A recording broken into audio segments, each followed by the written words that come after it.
இந்த பையிலே கொண்டு வருவதற்கு தனி ஒரு பெண்ணாக அந்த ஓடையிலே நின்று பிடிக்கிறார்.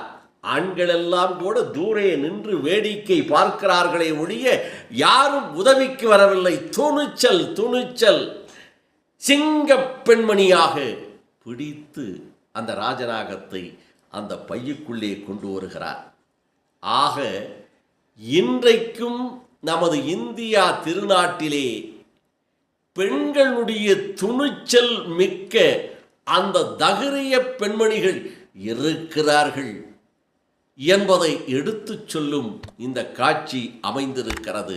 இந்த ராஜநாகத்தை பிடிக்கும் இந்த காட்சி கேரளா பகுதியிலே பருத்துப்பள்ளி வயநாடு என்ற பகுதியிலே ஒரு ஓடையிலே நடைபெற்றதாக நமது செய்தியாளர்கள் இதை படம் பிடித்து